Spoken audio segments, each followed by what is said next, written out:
All right, so I've got all the sides cut off the neck now. I've been waiting until I get this peg box cleaned out so that I had something to hold in the vise, not at an angle. But I'm going to my son's gymnastics practice now, which I said earlier. So now I'll be carving all of this. And when you see it again, hopefully it'll look a lot better. But I have to shape the heel, shape the neck, as well as carve in the flutes on the scroll. I got it all to do. Anyways, I'm gonna start carving and I'll check in with you guys in a little bit.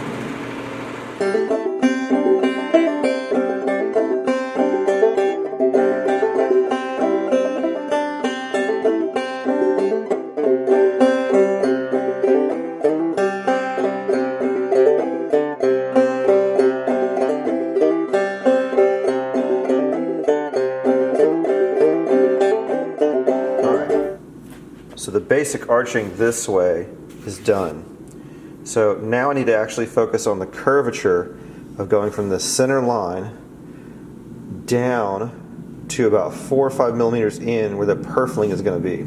So I'm going to go this way and then have a recurve right after the purfling. So this is where a lot of the sculpting kind of comes in. So all the different depth holes you saw me drill this way are all pretty much gone now. Just the bare evidence, see if I can see that, is on there. There you go. You can see a few of those right there. So that's going to be our shapes. So now the tool that I'm going to use after an angle grinder is a die grinder. So these are often used in automotive work, and all sorts of sculptors use them for different things. They're really nice and they save my hands, not from injury, but I actually have a I actually have a little tendon disorder that makes some of my tendons in my hands loose, and so they actually really hurt after using a lot of carving tools for a long time. So I use this to get the meat off, and then you'll see me scrape, sand, and do all that stuff to get the final finish. But there's no reason to sit here and carve all of this, especially on this hard ash, when I can just grind it off. So I'm going to start shaping these. We'll get a little film of how this thing works, and then I'll just get to it.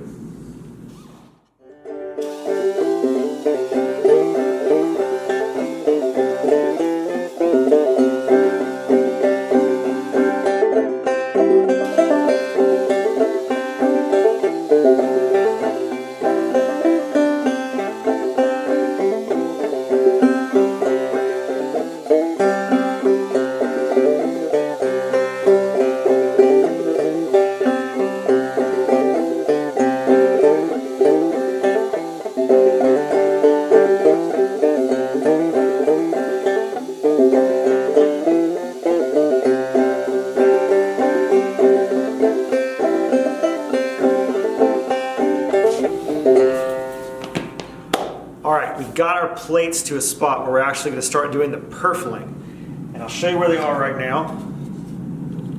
I've got all that extra taken off. I'm going to put in the purfling down here, obviously all around, but I'll cut that channel in there and then start to actually do the final kind of like contouring and profiling.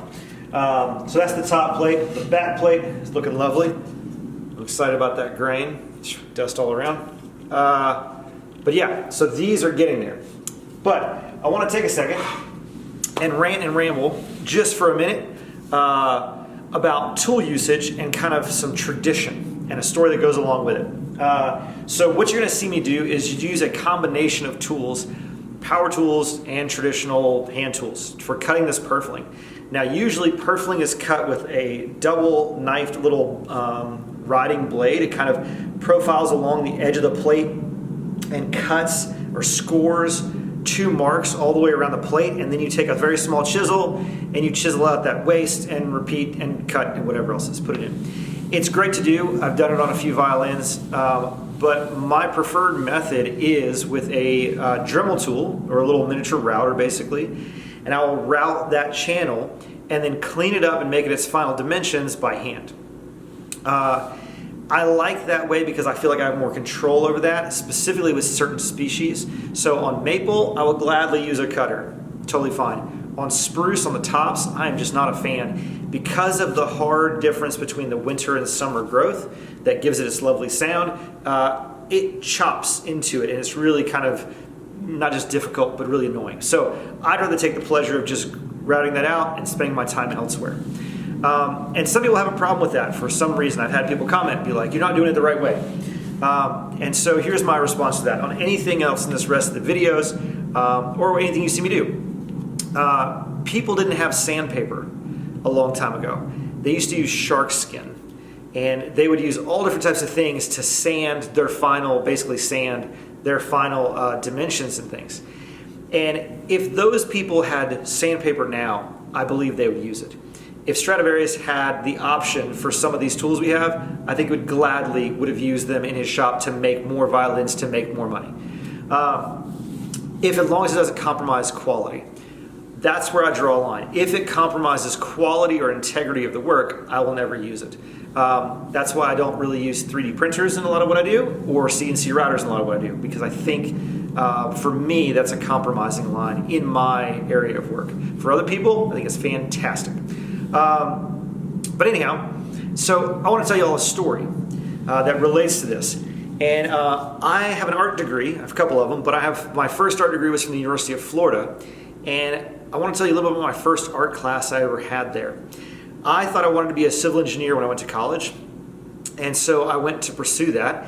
And once I realized all the classes I was taking that I wouldn't enjoy them and it wasn't a good fit, I didn't know what I was going to do. And I always loved to draw. And I thought maybe I'll be a tattooer. Maybe I'll do a graphic design or something. So I have to go take an art class. And to be in the art department, you had to take this wild and crazy course called WARP.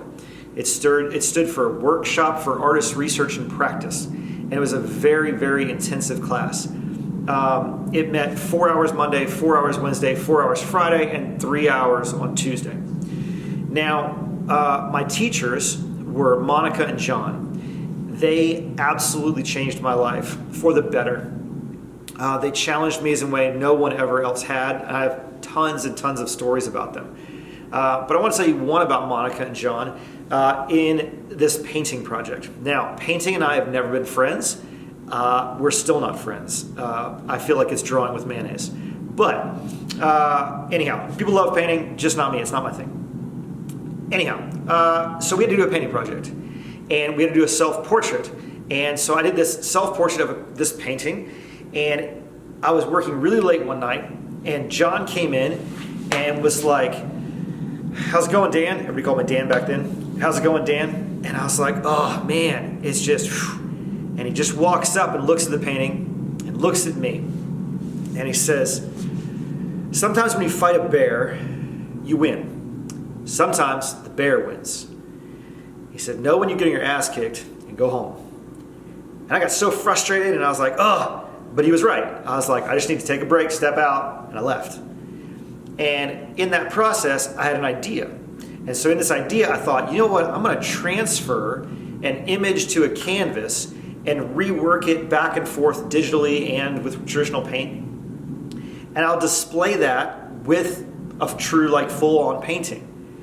And so that's what I did. I had a real, full all paint for the assignment, but I also had this other image that I really liked that went with it as a companion kind of piece. And I'll see if I can find pictures. I'll post it up somewhere here if I have it. But anyhow, at critique time, we have this critique with all of the students around. Now, I'm a freshman in college. I'd never had an art class in my life. I never had art in high school, never anything. And so this was all new environment to me. And it was pretty exciting. And so I'm kind of nervous about this idea. I'd have never done these kind of critiques before. And my worst fear happens. And that is, I had these paintings on the wall, and some were on display. And a student walked up and looked really close at one, the one that I had manipulated digitally and then worked back and forth into. And she looks at it, and then she perks back and says, he cheated. And without skipping a beat, Monica Libman piped up and she goes, no, he's just smarter than you are. And we continued on. And it changed my life. That one sentence of oh, I did something wrong that wasn't the assignment. I did it the wrong way. But then all of a sudden, I realized that I'd done something right by going outside of the assignment. And she didn't penalize me for doing something exploratory or different. And I'd always been kind of a different guy, I thought differently. And this was a place that I felt that was a positive or an asset, where it hasn't been celebrated before. And so I tell people all the time that it was those kind of moments that literally kind of changed the rudder, moved the tiller in a direction for the rest of my life.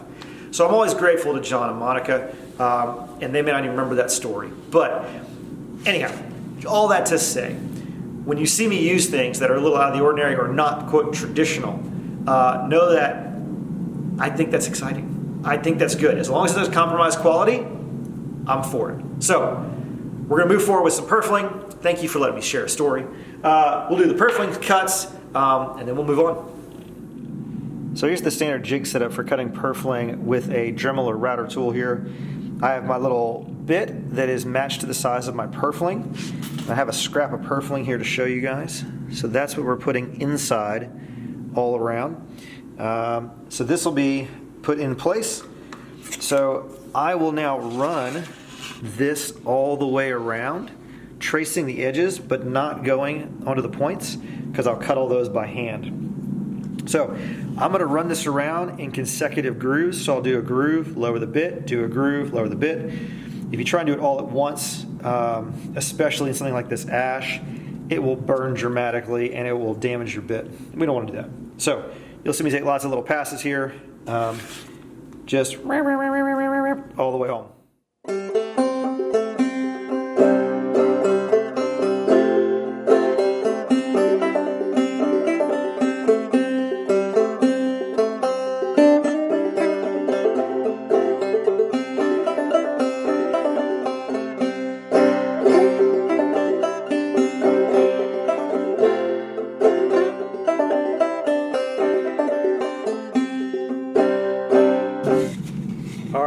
That's pass number one done. So I will go back through here, lower the bit, and do it all. But first, I'll do this one. So let me make my rotations, and I'll catch up with you at the end. All right, grooves are cut. You see how the corners don't meet. So I have to clean those up, draw those out, and snip in those corners. Most everything else is good. I also have to hand cut the piece that goes over the button at the top, and on the front that groove is cut. So I'm gonna go upstairs to my office here, my studio, and we can zoom in a little bit. I'll show you how we hand cut these little corners in. I always say we, but it's just me. I always think it's like maybe you and me, you know. I'm a big Mr. Rogers fan, so maybe that's where it comes from. But anyhow, so yeah, we'll get this all done. Oh, a clarification point about painting the other day, or just a few minutes ago. I love painting. I just don't physically like painting. I like looking at them. My wife paints. I know a lot of painting friends, and painting's awesome. It's just not my thing to do, but to enjoy. Anyhow, all right, so let's go cut some purfling. All right, so here I am with my corners. I thought I'd walk you through a couple of tools that I use. First off is a pencil. And so I'm going to actually draw out these corners where they naturally meet. And what I'll make sure is before I cut these that I'm going to measure from the actual edge here to there to make sure that they're all consistent. But I like to just freehand where these terminate. That way it's the most natural line.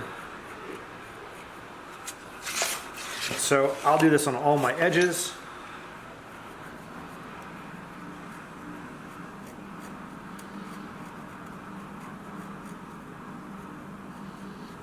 Okay, and then I'll use an X-Acto knife. Sorry, I'll use an X-Acto knife to tune those in. Now, here's my pro tip about X-Acto knives or hobby knives or whatever. They always come like this, and they're always really annoying. This is the best one I ever got, and I fight for it and save it all the time. Students try and steal it from me. But I figured out a tip a decade ago, is these come with a step. You can see it, step down. And you can do this with a regular one as well. But go to your local educational store or wherever and get a writing guide for like kids, these little squeezy ones that go on pencils, that makes your life so much better in using these versus holding on to that and the knurl texture on here. And also it keeps it from slipping. So I'll be working with these and the blades constantly slip out. So I'll use an X-Acto knife to mark this, to score it. I will use then, once again, another kind of X-Acto knife, this chisel that I've made that I use all the time, to clean that out. It's also the width, right, of the purfling here. And then I will use another hollow shop-made tool. This is a little chisel that can ride in that groove and cut or clean that out, as well as a hook that can go from the opposite direction if I need to change direction and cut grain this way. So I will have my little clean out tools, my little carving tools, and my marking tools. So let me measure these and make sure they're all right, and then we will cut and chisel it all out.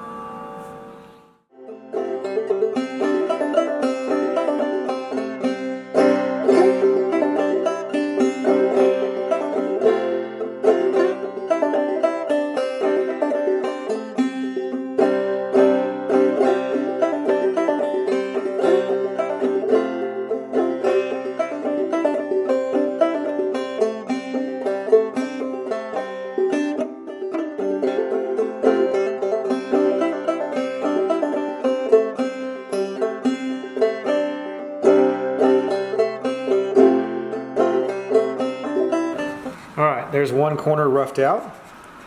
We just have 7 more to go. All right, so here's what I have. I have my top plate, my back plate. I have an X-Acto knife ready. I have one of my scraper cards that I actually use as a hammering tool. I have one of my finger hammers ready to go. I have my purfling. I have a little bit of scrap wood for helping me hold it and bend it around the iron if I need it. Yeah, I think I'm ready to go. I have a little bit of water right here just to dampen it with my fingers, and my bending iron right here. So traditionally, the way that I was taught, you actually pre-bend your purfling to go in, and then you can take those strips out, put the glue in, put it back in. More often than not, at least once every time I do this, I break one of these little pieces that I spent so much time bending. Because of the moisture capturing it in there and making it tough to get out. So I have found the way that usually works best for me is in one motion I will actually bend it, get it warm enough to be pliable for these gentle curves, and then I'll glue it in as I go. I have a little piece right in here that's a scrap. See if I can get that. That little scrap piece of purfling that's going to hold that corner from collapsing, and then I'll work my way around, take that scrap out, and complete that shape. With the C-bouts here, I'll actually bend them pretty close before sticking them in, but these long curves, I like to kind of push in and curve as I go. So I'm going to put this on, not say time lapse, but I'll fast forward through some of this, because this will take a while to do the top and the back plate. But yeah, here we go. We'll do some purfling now.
All right, purfling is all in. And so now we're gonna let that set up and cure overnight. And then I'll be able to do the final shaping on the top of the plate. All right, so actually historically, if you ever look on a back of a traditional violin, you'll see a dot right here and usually a dot up there where they will actually drill through the back plate and through the back plate at the top and bottom to make registration pins for when they glue it up to make sure it glues up correctly. I do the same thing, but I don't like having that hole back there. Now, on the top, you can actually have a hole because it's covered up by the neck and it's covered up by the tailpiece. You won't see it. But specifically the back, what I actually do, see if I can show this. So I have a small nail inset there so that when I compress the back on, it makes a mark and makes its own little registration spot right there and right there. Okay. Now they are so tight in there, they're not going to vibrate or do anything weird. This is what I've been doing since my second violin or something. So all I'm going to do now is I'm going to put these together where they belong. So I'm going to line this up on my lines, right where that is, and right where that is. And then I'll squeeze it together just to make a mark. Make sure it's all lined up. Squeeze it together to make a mark, and then be able to pilot and drill those little holes. Looks pretty good. Squeeze one, squeeze two. Okay, so now let me transfer the dots. Go. So now that's exactly where that pin needs to go. So let me make my registration marks in the front and the back, and then I should be able to take the rib structure off the mold.